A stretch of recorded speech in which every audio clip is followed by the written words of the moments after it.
Muy buenas y bienvenidos una semana más a Laboras Hub. Al habla Miquel, me acompaña como de costumbre Gaizka Larrauri. Gaizka, ¿qué tal?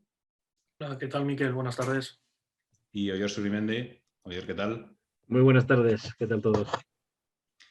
Bueno, hoy tenemos el placer de contar con Juanjo Rubio. Juanjo es gerente de la Unidad de Innovación Social de Navarra, UIS de aquí en adelante, además de consultor en el sector salud, con una en fin, experiencia amplísima.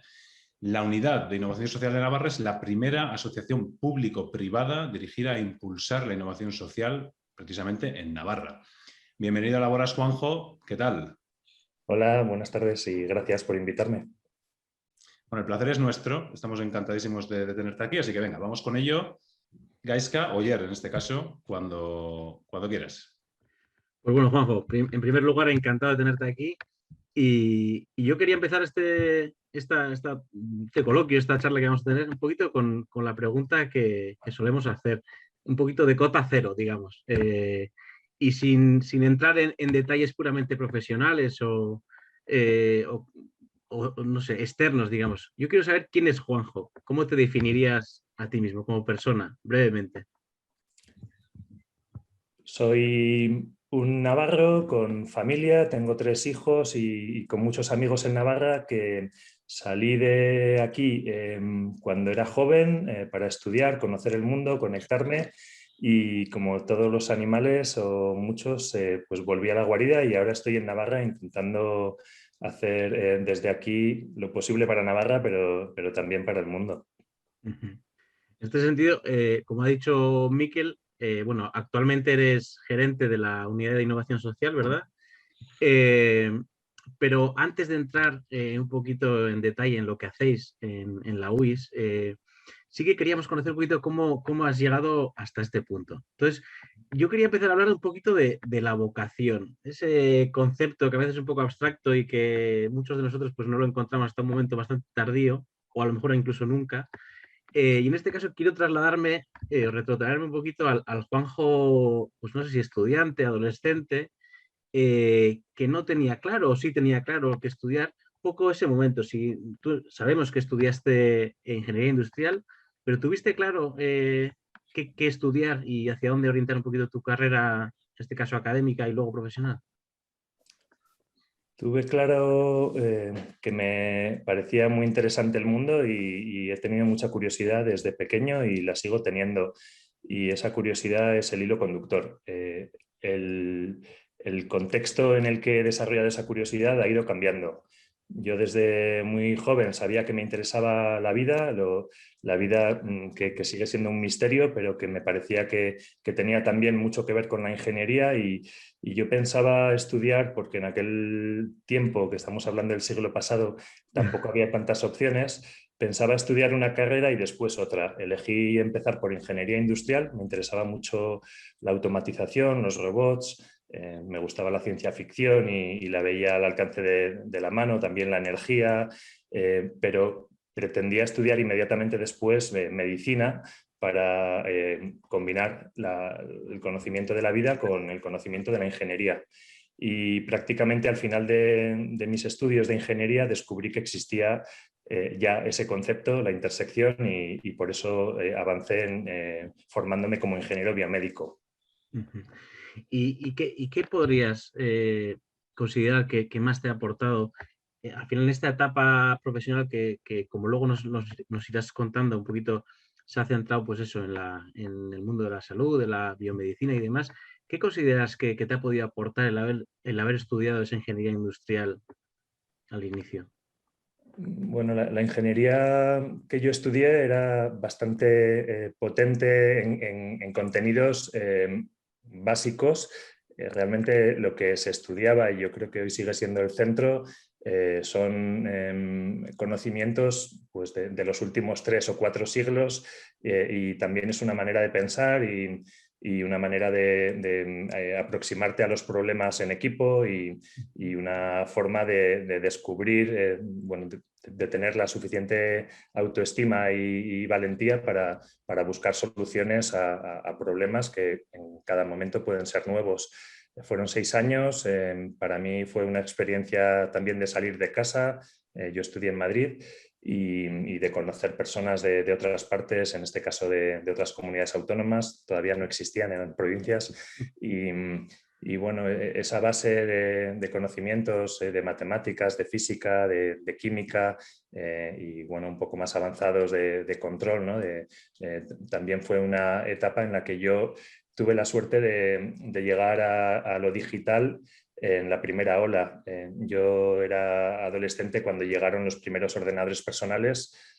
Y aunque bueno, yo era de una familia normal, pero sí que me pude comprar con mis ahorros con 15 años un ordenador y aprendí a programar y luego en la carrera pues ya me hice políglota y aprendí varios lenguajes y bueno, todo eso también fue interesante porque en aquella época, igual que pasa ahora, las nuevas tecnologías nos llegaban antes a los adolescentes que a los profesores en la universidad y bueno, en muchas ocasiones pudimos los alumnos casi enseñar o aprender con los profesores algunas de las técnicas que luego nos fueron muy útiles.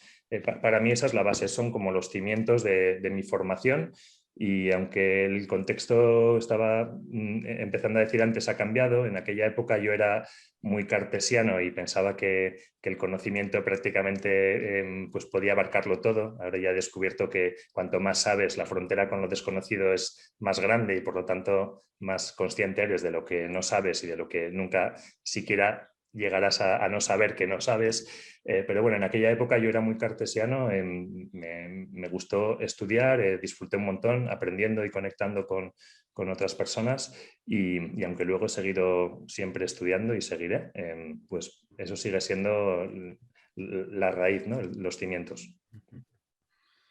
Y continuando, ¿no? Un poquito con el siguiente paso, ¿no? Que diste, que ya nos has adelantado un poquito, que fue un paso hacia la medicina, ¿no? Hacia la biomedicina. Cursaste en la Universidad de Boston un máster y luego posteriormente has formado parte de distintos proyectos, ¿no? General Electric Healthcare, Synapsis, Mondragon Health, Osasunvidea, etcétera, etcétera. ¿Qué es la biomedicina? ¿Cómo nos explicarías, ¿no? Para aquellos que no sepan un poco dónde se juntan la ingeniería y la medicina, ¿cómo es ese campo? Bueno, lo que yo he estudiado en ingeniería biomédica es el encuentro o la intersección entre lo que uno estudia en ingeniería y lo que uno puede estudiar o los retos que uno se encuentra cuando está trabajando con la vida, con las ciencias de la vida y en particular con la salud de las personas, que tiene que ver con la medicina. Ahí, como en todos los ámbitos de conocimiento, podemos pensar en distintas escalas. A mí me gusta mucho el concepto fractal y hay mucha similitud en distintas escalas.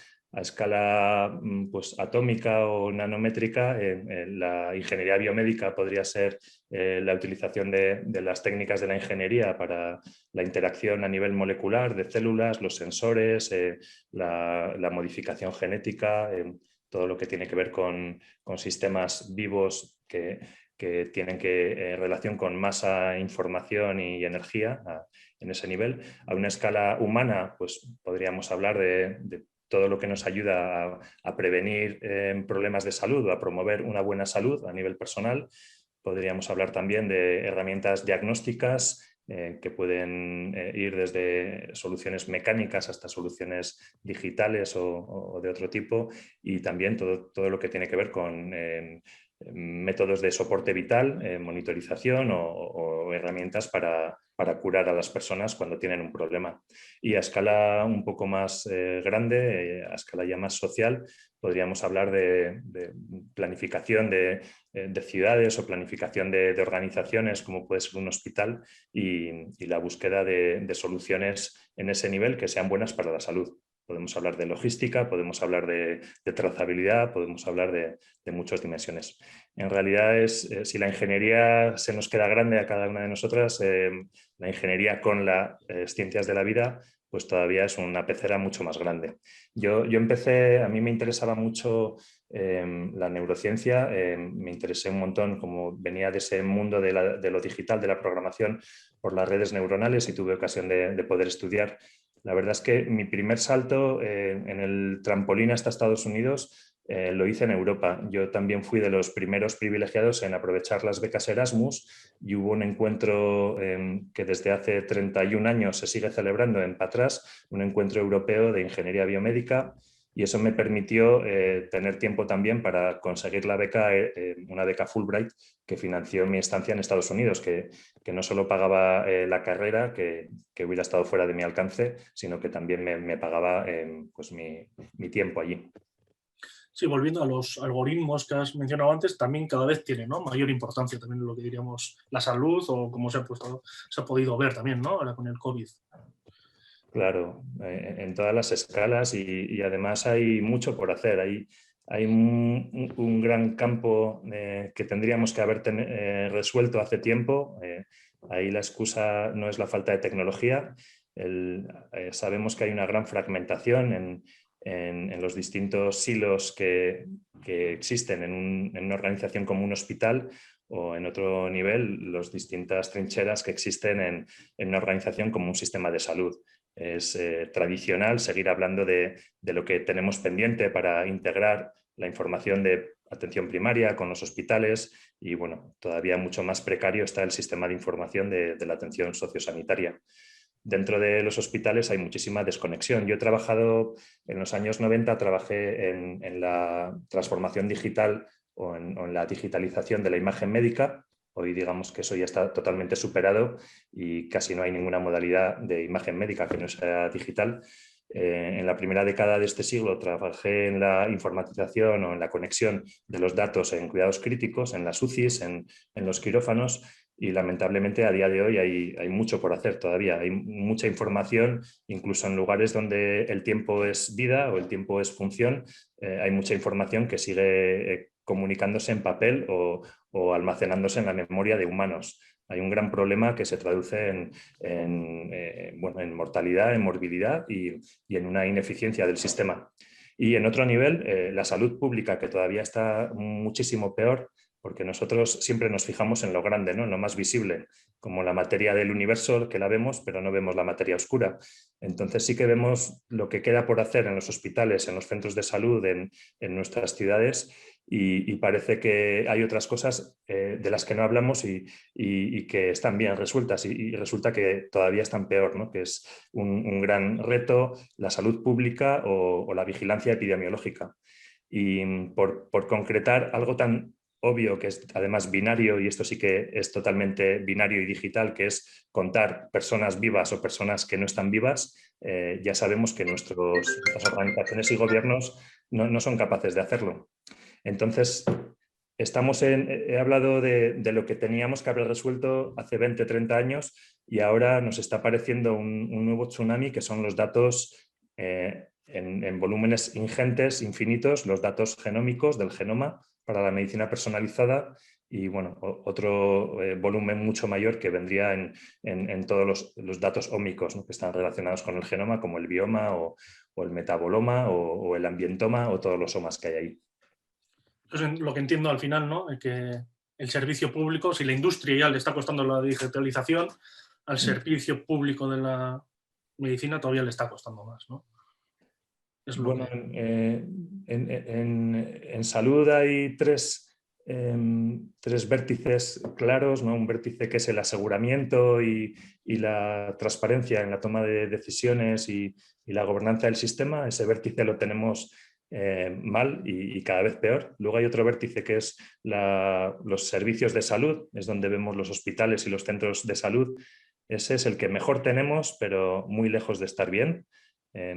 Si quisiéramos tener un sistema pues mejor, tendríamos, por ejemplo, indicadores de producción o tendríamos escenarios para planificar una evolución de los centros o para gestionarlos mejor. Y luego está el tercer elemento, que es la salud pública, que tiene que ver con la previsión o con la promoción de la salud o con las alertas sanitarias. Eso es todo lo que ahora nos está bombardeando con esta infodemia de datos que solo nos confunden. Este bombardeo de datos de personas infectadas, no infectadas, esto tendría que ser absurdo. Es un reflejo, es un síntoma de lo mal que estamos. Es como si tuviéramos que estar viendo las noticias todos los días para que nos contaran a cuántas revoluciones va cada uno de nuestros vehículos o cuánto desgaste en milímetros tiene las ruedas traseras de cada uno de nuestros vehículos. Entramos en unos detalles que son irrelevantes y además que no nos sirven para nada, pero el mensaje principal que por lo menos estoy intentando recalcar es que como personas lo que tenemos que pedirle al sistema de salud, a los hospitales y a los centros de salud es que no hay ninguna excusa para que no estén perfectamente digitalizados y que la información la gestionen con las herramientas disponibles hoy y que estaban hace ya 10 años.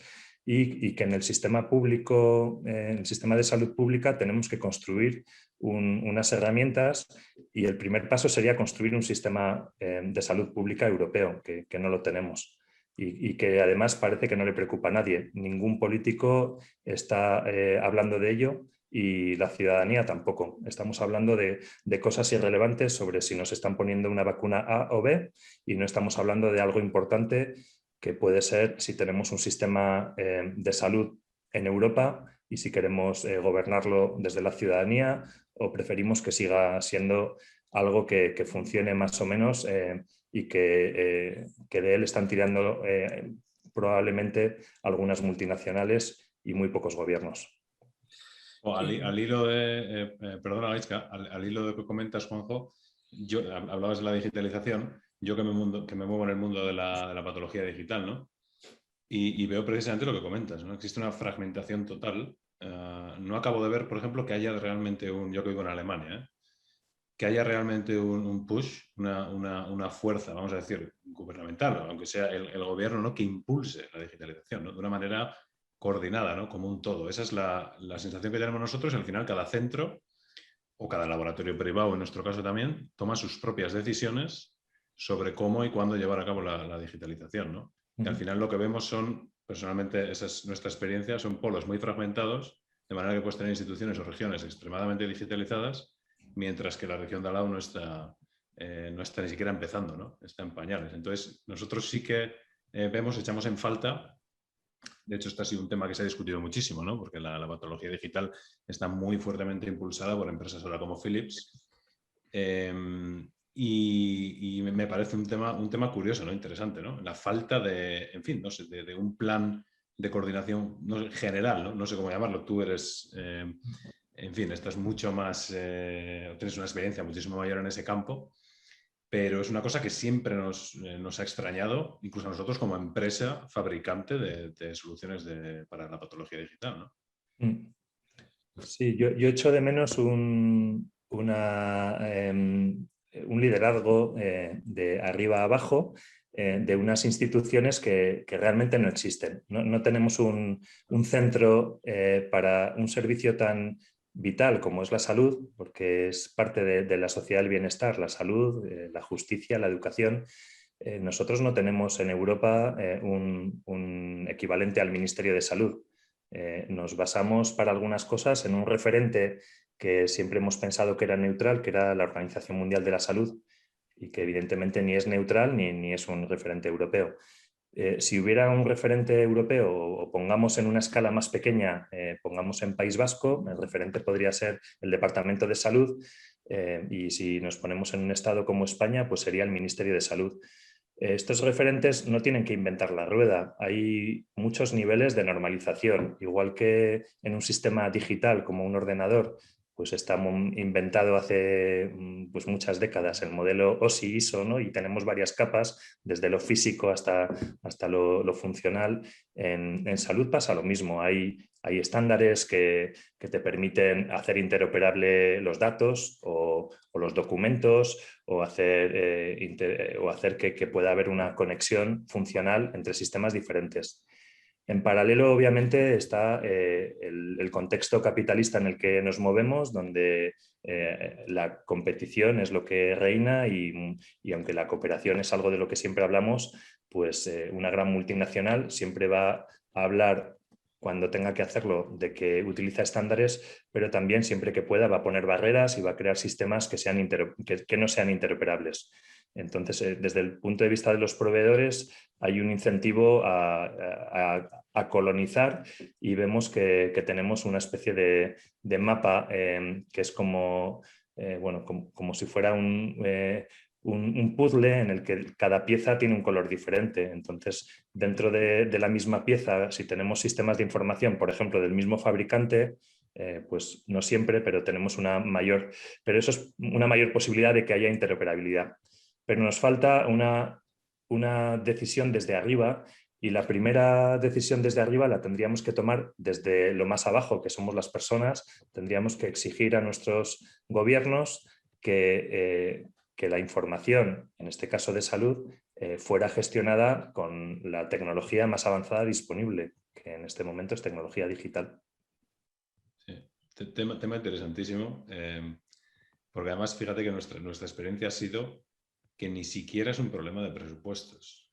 Nos hemos encontrado con organizaciones donde ni siquiera se veía como una prioridad la digitalización, ¿no? Y al final son organizaciones muy complejas donde a la hora de implementar un equipo, en este caso para patología digital, claro, es necesario coordinar desde los técnicos del laboratorio hasta los patólogos, pasando por los oncólogos, los directores del centro, es decir, los gestores, pero también infraestructura tecnológica. Es decir, son temas muy complejos y a veces nos damos cuenta que ni siquiera es un problema de presupuesto, ¿no? Pero falta esa voz en el mercado que realmente anime, promueva, ¿no? y empuje, ¿no? Y estoy muy de acuerdo contigo en que quizás los primeros deberíamos ser nosotros, ¿no? En exigir que eso sea así. Interesantísimo, ¿eh, Juanjo? Y Interesante. también me parece importante aprovechar el conocimiento, y sabemos desde hace mucho que la tecnología es la palanca, pero que quien tiene que decidir hacia dónde queremos impulsar esa palanca y quien la hace posible son las personas. Cualquier proyecto de transformación digital tiene que tener un foco total en las personas desde el principio hasta el final, y eso incluye organizativamente dedicar recursos para que las personas tengan tiempo, primero, para cuidarse, y segundo, para ponerse de acuerdo y trabajar en lo que a veces llamamos gestión del cambio o metamorfosis organizacional, y para hacer algo tan sencillo como generar confianza conversando. En cualquier proyecto vamos a tener que involucrar a personas de distintos perfiles, con distintos roles, en distintos lugares, y siempre puede haber suspicacias, y evidentemente en cualquier proyecto en el que la palanca sea una nueva tecnología va a haber cambios en la estructura de poder, cambios en las funciones, y esos cambios requieren también una formación y eso muy a menudo se desestima, no se tiene en cuenta, y es lo que hace que los proyectos también a menudo no prosperen. Por ejemplo, en informatización de cuidados intensivos, el retorno de inversión, solo ahorrando daño que se produce por una mala gestión de la información, se puede garantizar en cuestión de meses. Es increíble que algo que parece éticamente obligatorio, ¿no?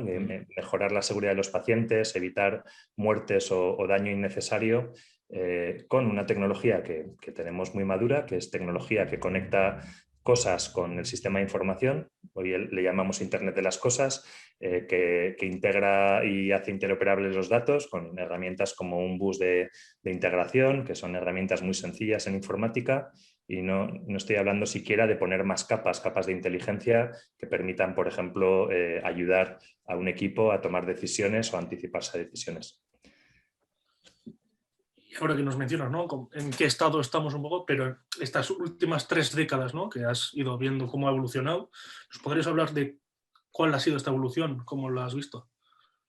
La evolución, ¿te refieres a mi la evolución sanidad o la y a la evolución? biomedicina en particular también, ¿no? ¿Cómo se ha ido aplicando poco a poco? Sí, bueno, por un lado te podía hablar de mi evolución en la intersección entre las ciencias de la vida y la ingeniería. Lo que ha cambiado y sigue cambiando muy rápidamente es las capacidades de la tecnología.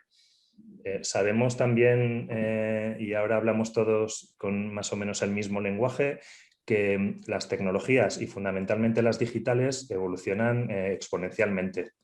Esto es evidente en informática y a nadie le sorprende ver que el teléfono del año que viene deja obsoleto al de este año y que las capacidades del ordenador para hacer cosas lúdicas o de trabajo, pues cada año son pues el doble de mejores y la mitad de costosas. En ingeniería hablábamos al principio de algo tan concreto como la ley de Moore, pero bueno, esto lo sabemos como usuarios, como ingenieros, y eso está pasando en todas las dimensiones. Está pasando con informática, que nos está llevando al mundo de la inteligencia artificial, de las máquinas que aprenden, de la posibilidad de tener emociones también en las máquinas, de los retos que supone colaborar con seres que a lo mejor hasta ahora hemos llamado inanimados, pero que dentro de poco van a tener un nivel de pensamiento o de emoción o de conciencia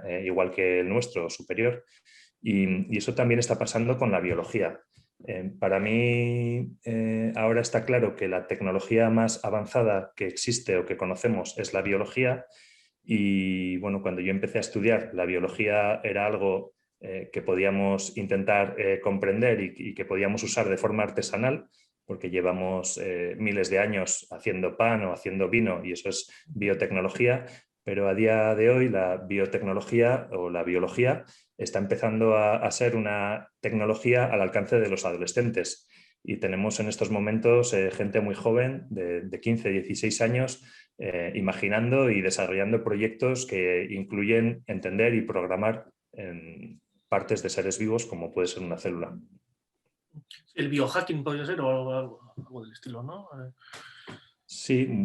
Es el estilo makers y así que suelen estar trabajando, ¿no? Alrededor de...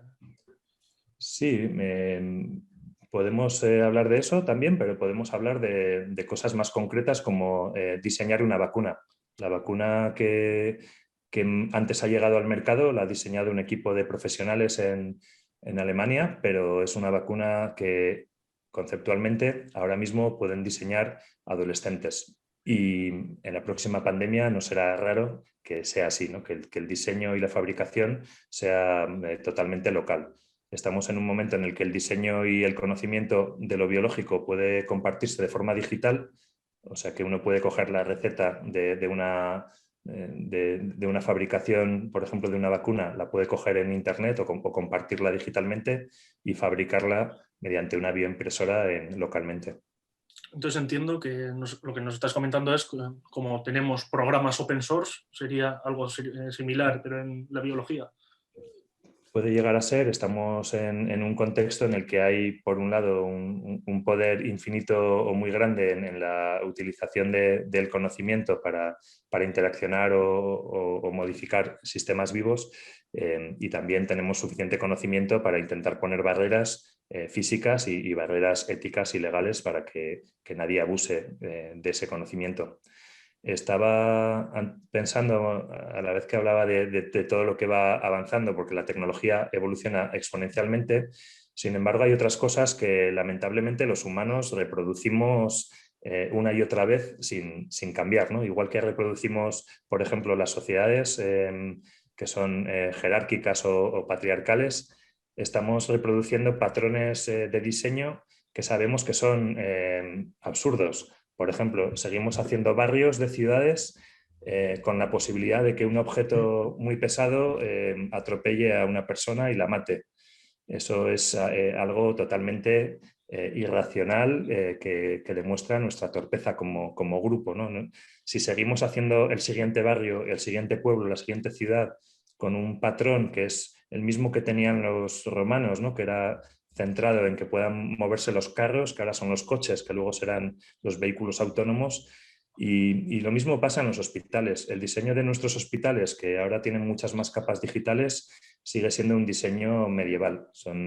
Ahí tenemos muchísimas cosas que mejorar. Y sí que hay proyectos, por ejemplo, de humanización de espacios como el espacio para nacer, que están avanzando, pero nos queda pendiente, por ejemplo, el diseño de espacios para vivir en etapas de la vida importantes como puede ser la vejez o el final de la vida. O sea que hay cosas que van cambiando mucho, pero hay otras que lamentablemente reproducimos a pesar de que sabemos que están mal. Y por eso a mí proyectos como los que se denominan de ciudades inteligentes, que consisten en poner capas digitales a lo que ya funciona mal, o eso decíamos también cuando hacíamos proyectos de transformación digital, no se trataba de digitalizar los procesos del pasado, se trataba de imaginar los procesos del futuro teniendo en cuenta unas nuevas capacidades digitales. Y aquí en los hospitales, en las ciudades, tenemos esa misma posibilidad y la responsabilidad de hacerlo. Sí, por ejemplo, has mencionado las ciudades para que se pueda vivir mejor, ¿no? Por ejemplo, en Gasteiz hay un proyecto de, no sé si conocéis, de supermanzanas, en el que solo se puede utilizar el coche en ciertas manzanas, y manzanas que hasta ahora había tránsito de coches, se les prohíbe, y de este modo, incluso en Barcelona, si no recuerdo mal, también había proyectos similares. Al final es tecnología, ¿no? Pero también al final es la persona, ¿no? Son proyectos muy interesantes que suponen un cambio incremental pequeño sobre el diseño actual y, sin embargo, funcionalmente te permiten imaginar un cambio disruptivo. El siguiente paso sería diseñar las ciudades directamente de otra manera. Las supermanzanas lo que hacen es acotar varias manzanas para que internamente se minimice o se elimine el vehículo que no sea totalmente verde y prácticamente individual. Es decir, se agrupan varias manzanas para que haya un camino, para que sean peatonales. Un modelo o un nombre que a veces reciben estos proyectos es de las ciudades 15 minutos. Las supermanzanas son lugares donde en 15 minutos o en un tiempo corto podrías llegar a todos los servicios básicos. Y eso también es importante. Tenemos que tener supermanzanas con los servicios suficientes para que las personas no tengan que salir de ahí. Hay muchos modelos en ciudades grandes, sobre todo, que realmente han sido muy perversos porque hemos llegado a construir lo que ahora se llama desiertos alimentarios, ¿no? Lugares donde necesitas coger el coche para ir a comprar o necesitas coger el coche para ir al colegio o a una biblioteca. Eso lo tenemos que revertir y tenemos que combinar la sabiduría tradicional de vivir bien que hemos aprendido de nuestros mayores con las tecnologías contemporáneas, como pueden ser las digitales, intentando también evitar que queden en manos de una oligarquía, que sean pocos los que se beneficien de la riqueza enorme que generan estas tecnologías. Ahora hablando de lo local, ¿no? Como Gasteiz, que mencionaba yo, por ejemplo. ¿Qué importancia crees que tiene la industria biomédica y que va a tener también, ¿no? En nuestro entorno, al final? Viniendo un poco más a lo local. Sí, la salud está identificada como uno de los ejes estratégicos en la S3, en la estrategia de especialización inteligente, tanto de Euskadi como de Navarra y realmente en Europa. Y es obvio, la salud no solo de las personas, porque estamos en un planeta, en un pequeño punto del universo y todo está conectado. Si solo pensáramos en la salud de las personas, seríamos muy miopes. Sin la salud del planeta y sin la sostenibilidad del ambiente, del planeta y todo el ecosistema con el que convivimos, pues no tendría sentido hablar de salud. Salud, para mí, es la clave y por eso nuestro foco tiene que estar en promover y en generar salud. Tenemos que impulsar, como dice desde hace muchos años Alex Haddad, tenemos que impulsar las pandemias de salud, las pandemias de felicidad. Tenemos que ser reactivos ante una pandemia de enfermedad o ante una pandemia de injusticia, pero eso nos sirve como entrenamiento porque el verdadero reto y el verdadero trabajo es generar en positivo salud.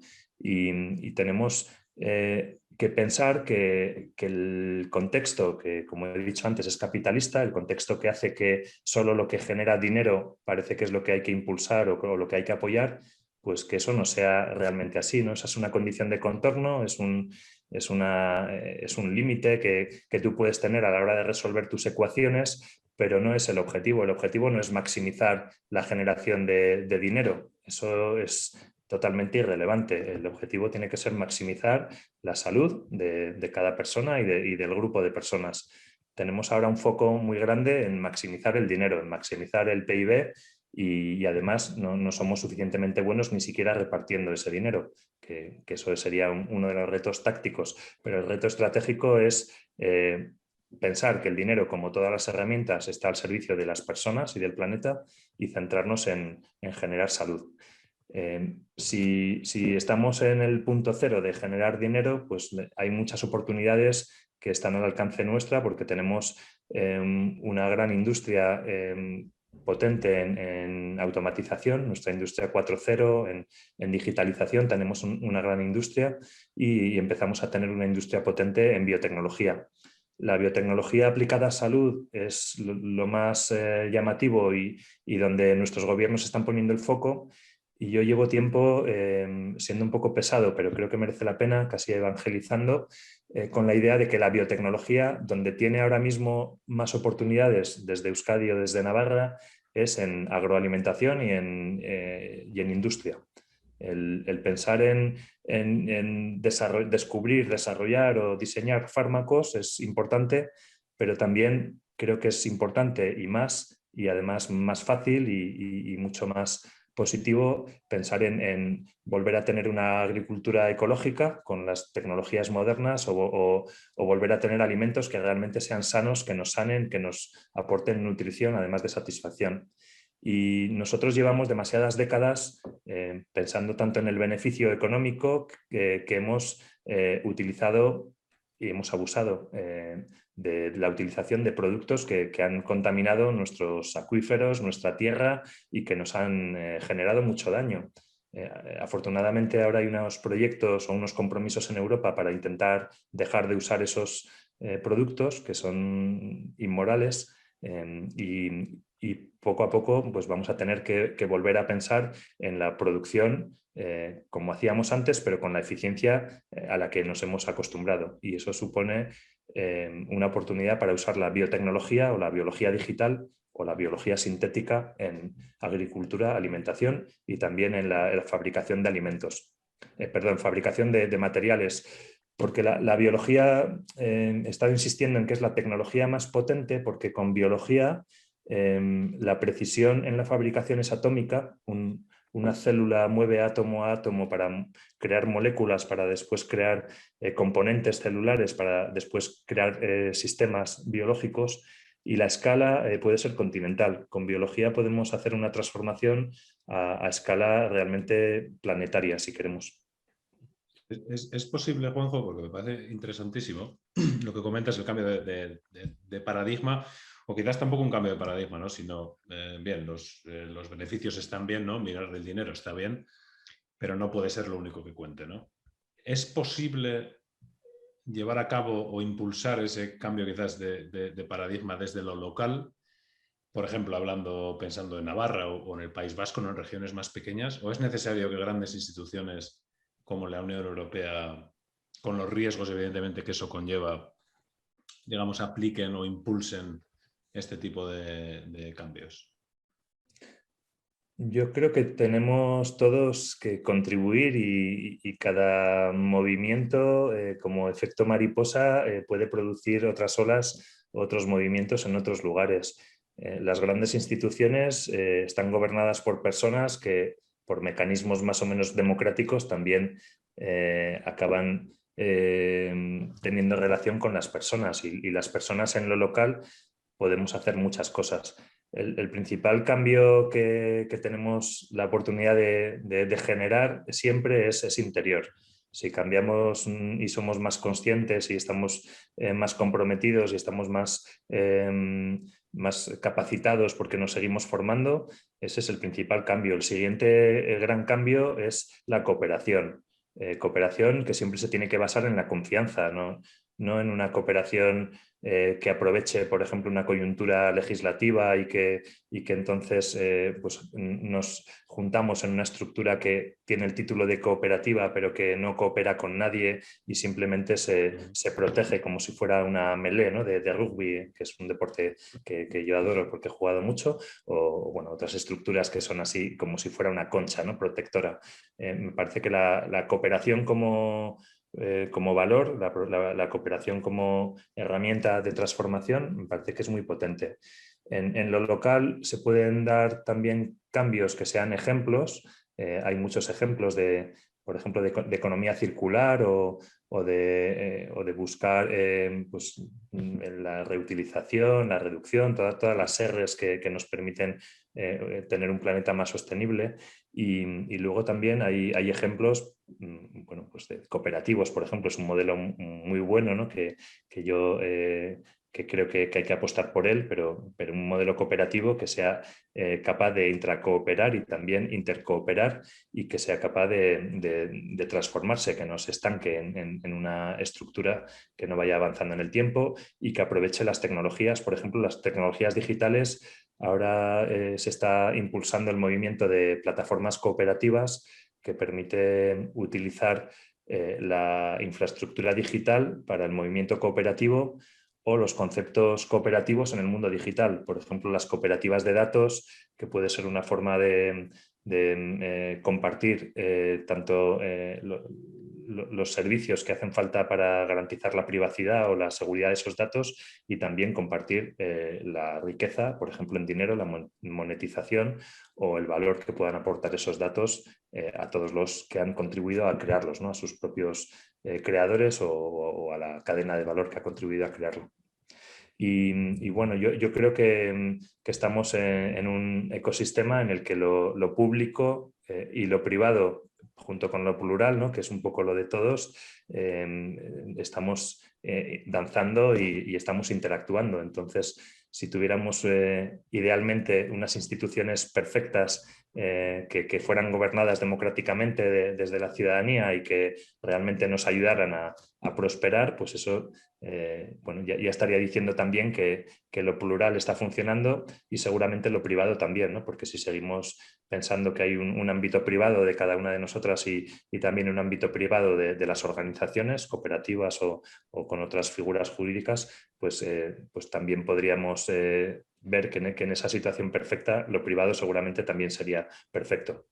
Pero bueno, desde la imperfección en la que estamos y aprendiendo de los errores y buscando que mañana sea un poco mejor que ayer, cosa que todavía no estamos consiguiendo, pues podemos pensar que cuando nos centramos en algo, por ejemplo, tecnológico, además de disfrutar con la belleza de crear algo que funciona bien, pues podemos ser cada vez más conscientes del impacto que puede tener eso, ese objeto o ese diseño en la sociedad, y entonces ese ya es un gran paso.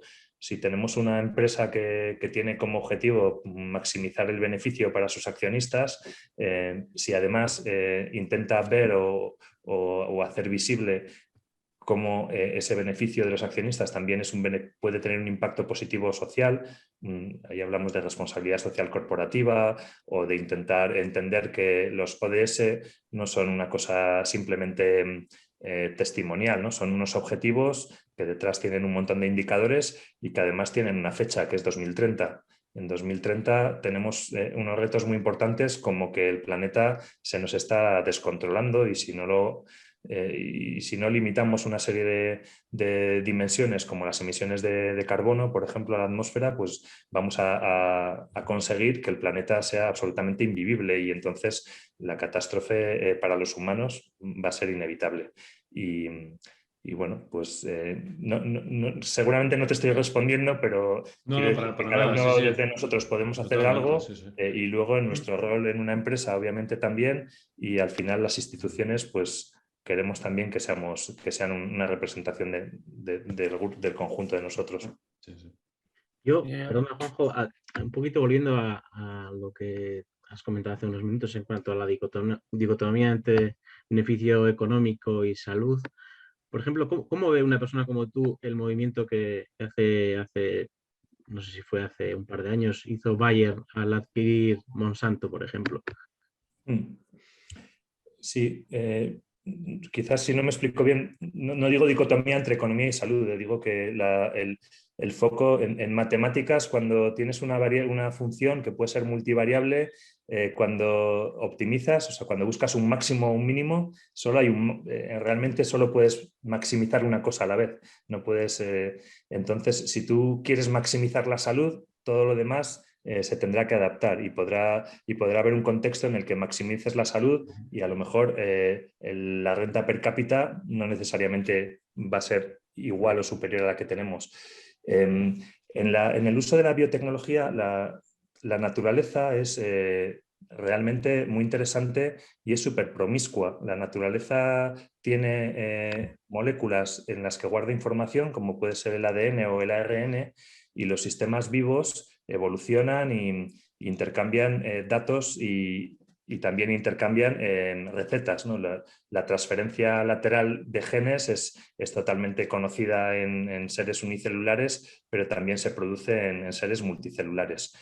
La biotecnología, como tecnología manejable o al alcance del ser humano, llegó antes a las grandes empresas que ahora a las personas, ¿no? Se está democratizando ahora. Pasó lo mismo con lo digital, ¿eh? La tecnología digital, yo he dicho que la pude disfrutar siendo adolescente, pero ya había empresas grandes o gobiernos que tenían tecnología digital unos años antes. El modelo de negocio de una empresa como Monsanto a mí me parece totalmente inmoral y es un modelo de negocio basado en aprovechar un avance tecnológico para dominar un mercado económico.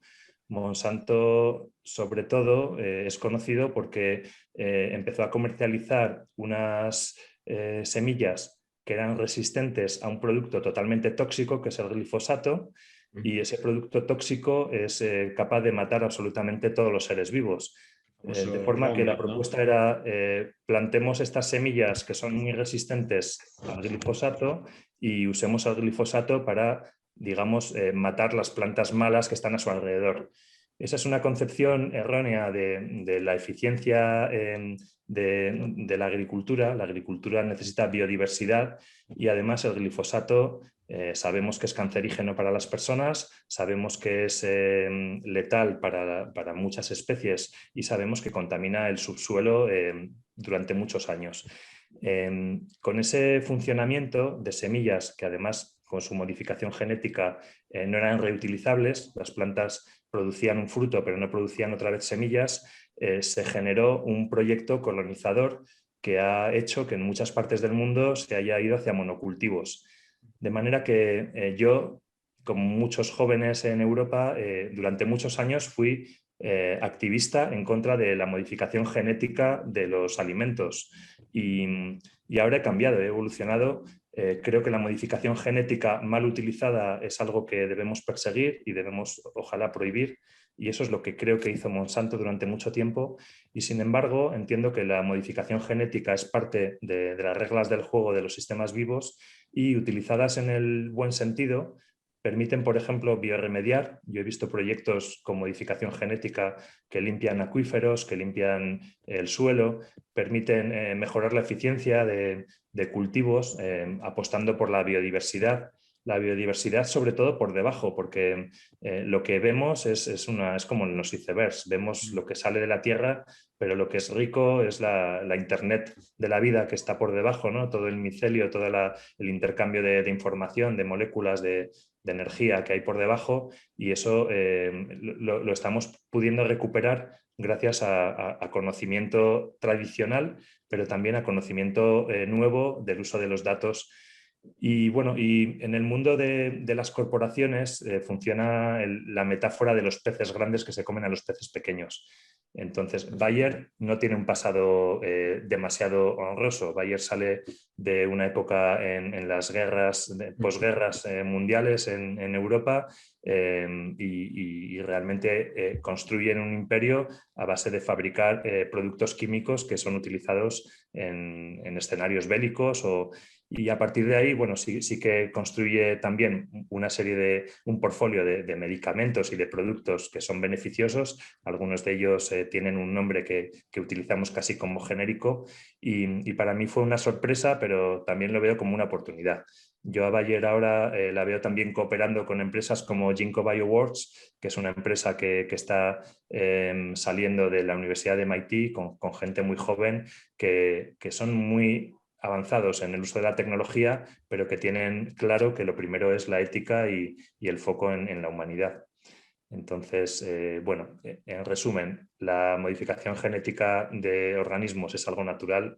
Creo que lo importante es saber para qué lo queremos hacer y encargarnos de que nuestra regulación por parte de los gobiernos y nuestras capacidades en manos sobre todo de la gente joven se usen en beneficio del bien común, pero tenemos que estar muy vigilantes para que, igual que ha pasado con lo digital, ¿no? Que sabemos que ha habido un abuso, ¿no? que nos ha llevado a la economía de la atención, a la economía de la vigilancia, ¿no? y estamos en una situación muy, muy vulnerable. Estamos en un momento en el que pues a las personas que trabajan compartiendo información o haciéndonos llegar información importante, que son los periodistas, pues se les está matando, se les está encarcelando, se les está persiguiendo, se les está coaccionando o comprando, ¿no? Se les está realmente arrinconando. Si con los datos y lo digital ha pasado eso, pues que intentemos que no pase lo mismo con lo biológico, ¿no? Con la biotecnología. Y ojalá, como puede pasar también con las personas, una organización como Monsanto, ahora siendo Bayer, pues se convierta, ¿no? Se transforme, se arrepientan e intenten mitigar o corregir el daño que han hecho, que es un daño pues demasiado grande, lamentablemente, y apuesten ahora por construir en positivo. Y, por ejemplo, Juanjo, ¿tú crees que, al igual que pasa muchas veces en los cambios, digamos, sociales, en los que, por ejemplo, los marcos normativos o regulatorios vienen un poquito tarde, ¿no? Siempre a posteriori, por ejemplo, con este avance exponencial de la biotecnología y demás, ¿ves que, por ejemplo, también estamos faltos o necesitados de un marco regulatorio o ético, digamos, acorde a cómo avanza toda esta tecnología? Sí, nos está pillando, esta es una nueva ola, una nueva capa de la revolución industrial en la que estamos y nos está pillando también desprevenidos porque ahora ponemos el foco en lo digital precisamente porque no hemos avanzado a la velocidad de crucero todos a la vez. Hay una brecha digital. Hay personas, por ejemplo, mayores o incluso personas que por donde viven en entornos rurales no tienen tanto acceso a los servicios. Tenemos cosas tan básicas como la identidad digital, están totalmente resueltas a nivel país en lugares como Estonia y sin embargo en Euskadi o en Navarra no lo tenemos, ¿no? Tenemos sistemas de identificación digital o de identidad digital bastante limitados o bastante fragmentados. El dinero de los nuevos fondos europeos o los focos de las estrategias más avanzadas hablan de lo digital. Y yo creo que también eso hay que hacerlo, obviamente, porque no podemos dejar atrás a las pymes o a los que viven en lugares que tienen menos acceso. Lo digital incluye la conectividad, que es algo básico, y en lugares tan ricos como Navarra tenemos valles muy cercanos a la capital donde no hay datos, por ejemplo, móviles. Nos va a llegar antes la accesibilidad a los datos por la capa de satélites que se está creando. Hay varios proyectos y vamos a tener internet ubicua en todo el planeta antes de esa manera que a través de otros mecanismos que estaban disponibles hace mucho tiempo.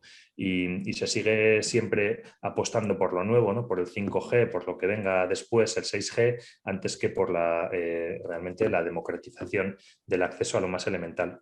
En el mundo de la biotecnología ha habido recientemente 2 informes que creo que van a ayudar mucho a poner contexto y a poner foco. Uno es de hace casi un año de McKinsey, se llamaba La Biorevolución, y otro más reciente de Hello Tomorrow y Boston Consulting que se llama Codiseñar con la naturaleza. Los 2 informes son muy claros y hablan del impacto tremendo que en 2 o 3 décadas va a tener la biología digital en la capacidad de fabricar nuevos materiales o antiguos materiales pero con nuevas propiedades, por ejemplo plásticos reciclables, o en la posibilidad de aplicar este conocimiento a la salud. Si cuando yo empecé a estudiar bioingeniería pensaba que lo más atractivo podía ser la interacción hombre-máquina, ¿no? Por ejemplo, para sustituir funciones perdidas, ¿no? Un brazo o para resolver un problema de una lesión medular con tecnología, como puede ser un exoesqueleto, pues ahora ya estamos en un momento en el que podemos ver que hay una conectividad bastante sencilla a nivel cortical, por ejemplo, con proyectos como el Neuralink de Elon Musk, o ya estamos viendo que lo que hasta ahora era posible, porque lo veíamos en la naturaleza, que era la regeneración, ¿no? Vemos que a una lagartija le crece la cola, o que hay otros seres vivos que se regeneran cuando hay un daño mayor. Pues ¿por qué no pensar en un futuro bastante inmediato en el que podamos tener una medicina regenerativa o una medicina restaurativa, y todo eso teniendo en cuenta también que a ser posible no deberíamos llegar a ese estadio. Tenemos que trabajar antes en que el ambiente, nuestro espacio de vida, nuestra alimentación, nuestra forma también de vivir nos permita ser sanos, estar sanos y contribuir a la salud de los demás. Pero bueno... Has mencionado varios proyectos, ¿no?, a nivel internacional, pero lo local, ¿qué proyectos resaltarías? ¿Qué proyectos, qué empresas resaltarías, tanto a nivel de Navarra como de País Vasco? Sí, la verdad es que ahora tengo bastante puesto el foco mirando hacia abajo, hacia Navarra, ¿no? En Navarra, en salud, tenemos la suerte de contar con personas como Ángel Alonso, que se formó en Reino Unido con el proyecto Genoma, que ahora es un proyecto internacional, y pudimos, o se pudo, gracias a la apuesta del Departamento de Desarrollo Económico, se pudo apostar hace varios años por la digitalización del genoma en beneficio de las personas. Lo que inicialmente fue un proyecto de investigación, ahora es un proyecto de generación de salud personalizada, y es un proyecto liderado por el Departamento de Salud y coliderado por el Departamento de Innovación y de Desarrollo Económico.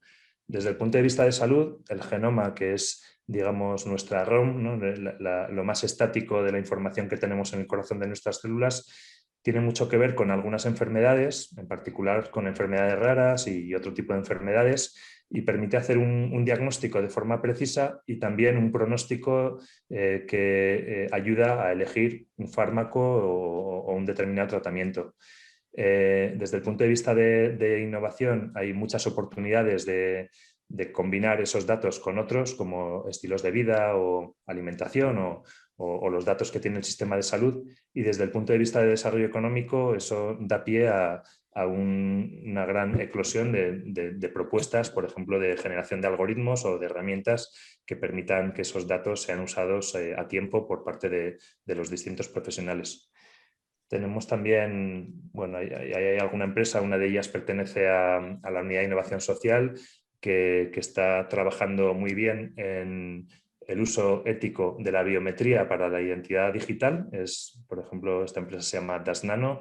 Están ofreciendo soluciones muy sencillas de utilizar, pero súper avanzadas y de talla mundial, con biometría facial y con biometría de voz, que permiten, igual que ahora nos estamos reconociendo porque nos vemos las caras y nos escuchamos y sabemos con quién estamos hablando, eso también lo podemos hacer con sistemas digitales. Y bueno, tenemos alguna otra empresa en la Unidad de Innovación Social que está haciendo propuestas y ya ha hecho algunos proyectos de reforestación utilizando inteligencia artificial, drones y también tecnología tradicional para llevar los nutrientes alrededor de las semillas hasta donde hagan falta. La inteligencia se utiliza para generar ecosistemas que realmente sean simbióticos y que crezcan bien, y por lo tanto pueda garantizarse que van a permanecer durante décadas, y además eso sirva para monetizar en el mercado de los bonos de carbono. Y bueno, tenemos varios empresarios que están desarrollando proyectos que están creciendo muy bien y que se están internacionalizando. Por ejemplo, tenemos Albin Medical, es un proyecto muy interesante en Navarra. Y en País Vasco, pues yo destacaría el proyecto de Mondragón, ¿no? Mondragón, que es un gran ejemplo de transformación social y de ecosistema cooperativo de talla mundial, sobre todo en la parte industrial, pero también de servicios, Yo trabajé durante un tiempo en Mondragon Health y ahora se está consolidando y está creciendo muchísimo y es bastante obvia, ¿no? La capacidad que tiene Mondragon de alimentar bien, de generar datos para la salud y también de construir soluciones como las de Quiro que permiten hacer con robots mezclas muy precisas para la quimioterapia, o las que tiene Bexen Medical, ¿no? que son soluciones para manejo de muestras biológicas o para fabricación de elementos de protección, como pueden ser las mascarillas o elementos de un solo uso. El proyecto Mondragon me parece que hay que ponerlo en valor también cuando hablamos de tecnologías para la salud. Sí, viendo encima, ¿no?, que la automoción da la sensación de que vamos a tener unos años que va a estar de capa caída, ¿no?, hasta que se decida de una vez hacia dónde vamos, eléctrico, que yo opino que vamos hacia ello, a ver cuánto vamos a tardar. Se podría, ¿no?, utilizar al final esos conocimientos que hemos aprendido en automoción y en máquina herramienta, transferirlos, ¿no?, un poquito hacia la biotecnología. Hay una oportunidad muy clara a corto plazo, es una manzana madura. En biotecnología hay todavía, igual que por ejemplo en el mundo de la restauración, hay una gran parte de artesanía, de trabajo manual y eso pues seguirá existiendo porque siempre va a haber una parte creativa para las personas, pero también hay una necesidad de la automatización. He mencionado Quiro y es un ejemplo que se puede replicar. Quiro empezó mezclando con robots de forma precisa líquidos que se utilizan para una medicación que es muy compleja y que es tóxica, ¿no?, que es la quimioterapia. Mediante la aplicación de tecnologías que son bastante habituales en el mundo, por ejemplo, de la automoción, a la mezcla de líquidos en un contexto clínico, pues tienen una propuesta que es ganadora porque garantiza la precisión en la mezcla y eso es bueno para el paciente, garantiza el uso seguro de las mezclas y eso es bueno para el profesional que no tiene que arriesgar su salud a la hora de preparar y también garantiza que no se desperdicia un líquido que es muy caro y eso es bueno para quien paga. Y bueno, hay muchas otras oportunidades, hay aplicaciones en superficies, en transformación de energía, en fabricación de materiales. Hay un mundo muy disruptivo que es la alimentación, la fabricación de proteínas o de componentes nutricionales que hasta ahora se hacían con seres vivos, con animales, y que ahora se pueden empezar a hacer de una manera segura y con muy alta calidad y cada vez a costes más económicos en fábricas. Por ejemplo, podemos ver que hay empresas que están fabricando leche o miel o colágeno utilizando, en lugar de un animal, utilizando una fábrica que es una célula. Y entonces hablamos del cultivo celular, hablamos de tener en un bioreactor células en condiciones controladas desde el punto de vista de la ingeniería y utilizando técnicas tradicionales que la industria del vino, de la cerveza o la industria láctea pues lleva décadas controlando. Pero bueno, todo eso son oportunidades para la industria tradicional de mecatrónica o para la industria tradicional digital, porque la trazabilidad, la garantía de que hay controles, la garantía de que podemos observar lo que está pasando, todo eso también hace falta reforzarlo en el mundo biológico ahora mismo y lo puede hacer la industria que ya tiene experiencia en otros sectores como el de la automoción o en el de la energía. Desde luego interesante lo que comentas, Juanjo. Y ahora lo que sí que quería era, cambiando un poquito de plano y después de, bueno, pues al final haber visto pues, un poquito tu trayectoria profesional y un poco escuchándote, está claro que la innovación, digamos que puede ser un elemento como fundamental de tu vida, ¿no? Pero vemos que un elemento también diferenciador al menos es tu paso por la Singularity University y que es, bueno, seguramente una de las instituciones pues más vanguardistas del planeta. La mayoría de quienes nos puedan escuchar seguramente ni siquiera sabrán a qué nos referimos, pero nos gustaría que nos comentaras un poquito qué qué es esta institución y cómo surgió esa oportunidad de pasar por ella. Vale. La base de mi formación, hemos hablado bastante, es la ingeniería y después la ingeniería biomédica. Cuando empecé a trabajar en organizaciones con personas y bastante pronto, pues llegué al nivel de incompetencia de tener que dirigir, entre comillas, o estar en una posición del organigrama de dirección de personas y llegué a tener grupos bastante grandes de personas conmigo y entonces descubrí que no había tenido suficiente formación o prácticamente nada que me permitiera conocerme o que permitiera entender aspectos tan importantes como las emociones o las dinámicas grupales. Así que hubo una etapa y que seguirá en la que tuve curiosidad y me fui formando en habilidades que tienen que ver con las personas. Y posteriormente llegué a Singularity University. Yo llegué a ese lugar porque era admirador de Guy Kurzweil, que es un inventor y que también es un divulgador. Es una persona que lleva décadas hablando de lo exponencial y que en alguno de sus libros había hablado de la singularidad. Al entender que la tecnología evoluciona exponencialmente, se puede predecir en qué momento en el futuro una determinada tecnología va a tener la capacidad suficiente para hacer algo. Por ejemplo, si sabemos que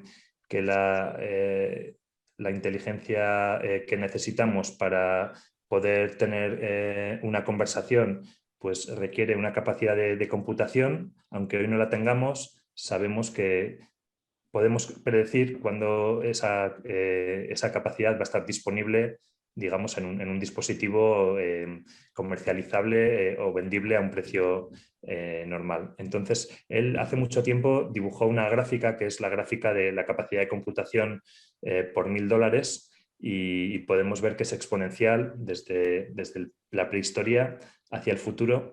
Y dentro de muy poco, pues por $1000 tendremos dispositivos que tendrán la capacidad de computación de todas nuestras sinapsis, ¿no? que son un montón, porque tenemos 10 a la 10 neuronas y a lo mejor tenemos 10 a la 3 o 10 a la 4 sinapsis por neurona. Son redes bastante complejas, pero aún así, dentro de muy poco tendremos la capacidad de computación de un cerebro humano en un dispositivo de $1000.